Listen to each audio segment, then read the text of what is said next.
নমস্কার বন্ধুরা, আজকে আমি গরমকালের সবথেকে জনপ্রিয় একটা রেসিপি নিয়ে চলে এসেছি। সেটা হলো কাঁচা আমের আচার। কে না পছন্দ করে বলো তো? 8 থেকে 80 সবাই পছন্দ করে। সবথেকে সহজ পদ্ধতি এবং সঠিক পদ্ধতিতে আমি তোমাদেরকে কাঁচা আমের আচারটা বানিয়ে দেখাচ্ছি, তাই ভিডিওটা স্কিপ না করে তোমরা দেখে নাও। আর আমি যে পদ্ধতিতে বানাচ্ছি সেই পদ্ধতিতে তোমরা যদি আচারটা বানাও, খেতে কিন্তু খুব সুন্দর হবে। এক কথায় যাকে বলে স্বাদে গন্ধে অতুলনীয়। আমি আমের আচার করার জন্য কিন্তু এখানে আমগুলোকে কেটে খুব ভালো করে নুন হলুদ মাখিয়ে রোদে শুকিয়ে নিয়েছি। দেখতে পাচ্ছ মোটামুটি ভালো শুকিয়ে গেছে এই যে। তো এটার মধ্যে লবণ আর হলুদ ভালো করে মাখিয়ে নিয়েছিলাম।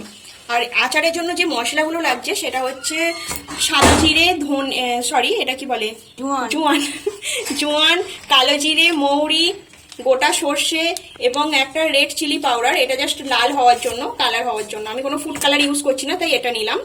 আর ধনে আছে, শুকনো লঙ্কা আছে। আর আচারে আমি এই লঙ্কাগুলো ইউজ করব, বড় বড় লঙ্কা। এগুলো কিন্তু লাল লঙ্কা হলে খুব সুন্দর দেখতে লাগে। আমি লাল লঙ্কাটা পাইনি, তাই সবুজ লঙ্কাটাই নিয়ে নিয়েছি। এটা পেলাম তো এটাই নিয়েছি। এটারও কিন্তু শুধু আচার হয়। আর আমি এই আচারটা, আমের আচারের মধ্যেও আমি এই লঙ্কাটা ইউজ করব। আর আছে কাঁচা লঙ্কা, কাঁচা লঙ্কাও কিন্তু আমি আচারে দেবো। আর আছে এই যে একটা সর্ষের তেল। এই সর্ষের তেলটা খুব ভালো তেল, তাই আমি একদম খাঁটি সর্ষের তেল নিয়ে নিয়েছি। আচারের জন্য কিন্তু সব থেকে ভালো তেলটাই ভালো লাগে।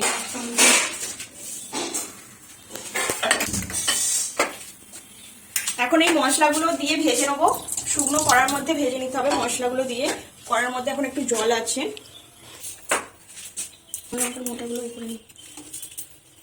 শুকনো লঙ্কার বোটাগুলো ছাড়িয়ে নিচ্ছি।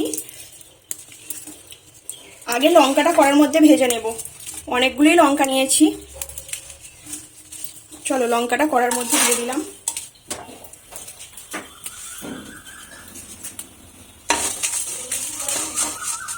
হ্যাঁ, লঙ্কাটা একটু ভাজা ভাজা হলে তারপরে বাকি মশলাগুলো দেব। লঙ্কাটা ভাজা ভাজা হয়ে গেছে। এবার এর মধ্যে দিয়ে দেব সাদা জিরে, ধনে, সর্ষে ডাব্বাটাকে নামিয়ে রাখি।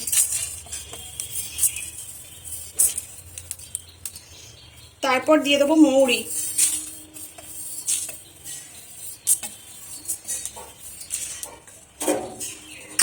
এই তিনটে জিনিস কিন্তু দিলাম, তোমরা খুব ভালো করে দেখে নাও।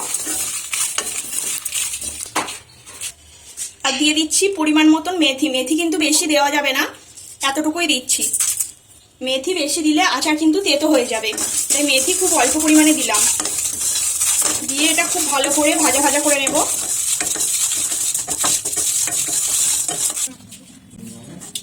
এবার দিয়ে দিচ্ছি গোটা সর্ষেটা, কারণ সর্ষেটা দিয়ে তো খুব বেশি ভাজে না, তাই সর্ষেটা দিয়ে অল্প নাড়াচাড়া করে নামিয়ে নেবো হালকা ভাজা ভাজা হলে। এই আচারে কিন্তু সর্ষেটাই মেন।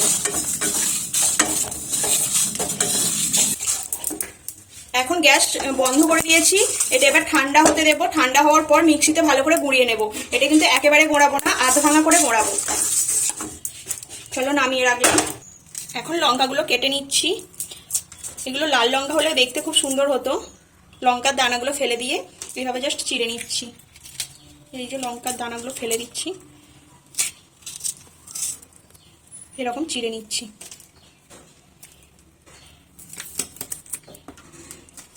এরকম গোটা লঙ্কারও কিন্তু আচার করে, জানো তো। আর এটা বেসন দিয়ে ভাজা খেতেও খুব ভালো লাগে। একদিন আমি বেসন দিয়ে ভাজা করে খাবো।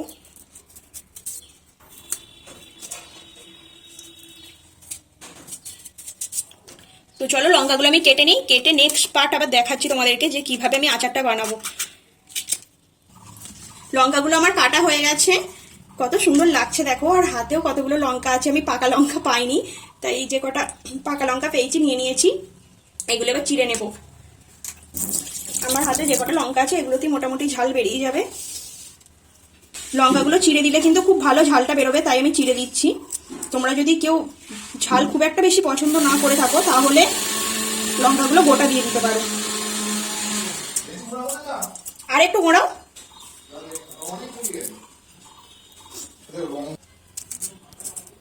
সব লঙ্কা কিন্তু আমি চিড়ে দেবো না, কিছু লঙ্কা গোটাও দেবো।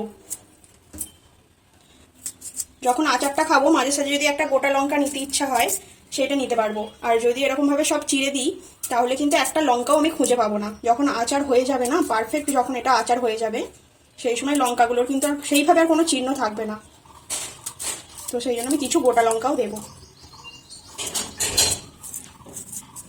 চলো এইসব কেটে নেওয়ার পর আবার তোমাদের সামনে ফিরে আসছি। আর ভাজা মশলাটাও আমার গোড়ানো হয়ে গেছে, এটা টোটালি পুরো আচারে চলে যাবে।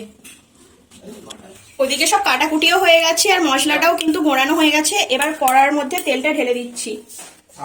প্রথমে আমি 1 কিলো তেল দেবো না, প্রথমে 500 মতন তেল দেবো, কারণ এটার মধ্যে মশলাটা মেশাবো।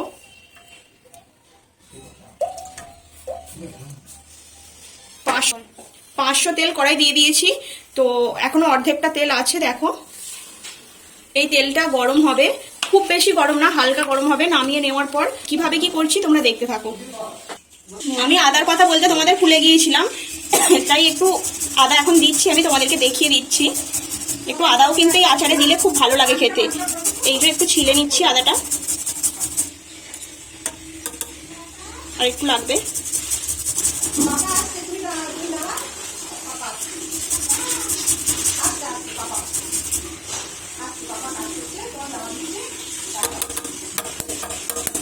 এই যে এতটা আদা, কারণ আমার আমটা তো অনেকটা, তাই এতটুকু আদাটা নিয়েছি।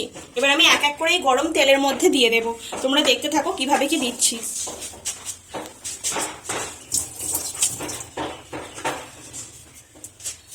হালকা হালকা কিন্তু তেলটা গরম আছে। এর মধ্যে আমি এখন দিয়ে দিচ্ছি জোয়ানটা আর কালো জিরে।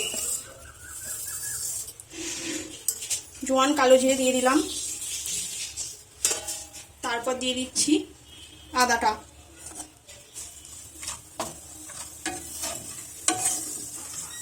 দেখো হালকা হালকা তেলটা গরম আছে বলে একটু বাবেল উঠছে, তেলটা খুব বেশি গরম না। এবার দিয়ে দিচ্ছি রেড চিলি পাউডারটা।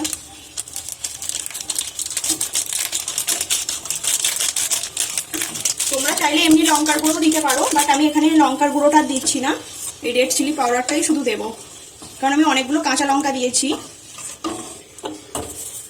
এবার দিচ্ছি ভাজা মশলাটা।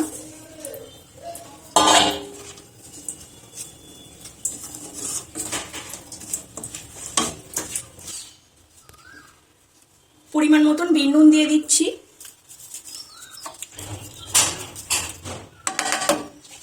কারণ আমি আমে নুন মাখিয়ে রেখেছিলাম, তো সেই বুঝে আমি এখন একটু বিট নুন দিচ্ছি। যদি লাগে আমি পরে আবার নুন দেব। এবার দিয়ে দিচ্ছি হলুদ গুঁড়ো।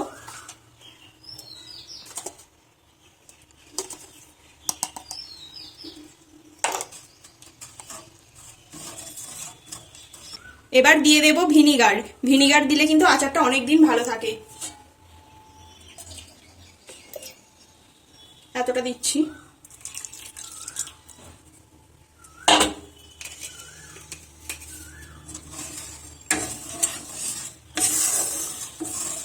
এবার দিয়ে দিচ্ছি মেন জিনিস, আম। আমটা এবার এর সঙ্গে খুব ভালো করে মশলার সাথে মেখে নিচ্ছি। কত সুন্দর কালার এসছে দেখেছো? আমি কিন্তু এখানে কোনো ফুড কালার ইউজ করিনি আর কোনো লঙ্কার গুঁড়োও দিইনি। এত সুন্দর কালারটা কিন্তু টোটালি মশলা থেকে এসছে। এবার দিয়ে দিচ্ছি 2 লঙ্কা, মানে একটা ঝাল লঙ্কা আর একটা ঝাল ছাড়া লঙ্কা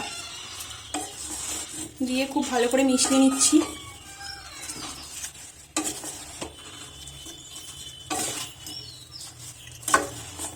খুব সুন্দর স্মেল আসছে একটা। মেশানোর জন্য আমার জায়গাটা ছোট হয়ে গেছে। কত সুন্দর কালার হয়েছে, ওয়াও। এবার নুনটা ঠিক আছে কি দেখি। আমি যে বিট নুন দিয়েছিলাম সেই বিট নুনটা আমার একটু কম হয়েছে, তাই একটু সাদা নুন দিয়ে দিচ্ছি।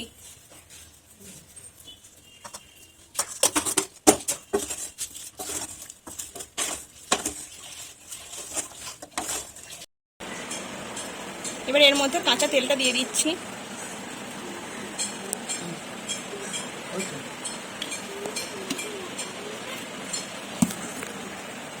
আমের আচার করে আমি ডাব্বায় ঢুকিয়ে দিয়েছি।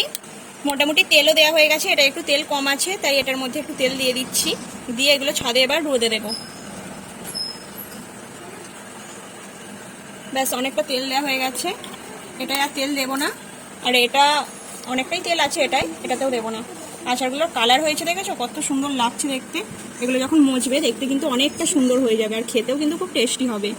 আমি যে পদ্ধতিতে বানালাম, তোমরা যদি এই পদ্ধতিতে বানাও খুব সুন্দর আচার হবে। তোমরা একবার ট্রাই করে দেখতে পারো। তো চলো, ভিডিওটা যদি ভালো লেগে থাকে একটা লাইক, কমেন্ট, শেয়ার আর চ্যানেলটাকে সাবস্ক্রাইব করে আমার পাশে থেকো বন্ধুরা। আজকের মতন টাটা, দেখা হচ্ছে তোমাদের সঙ্গে আর একটা নতুন ভিডিওতে।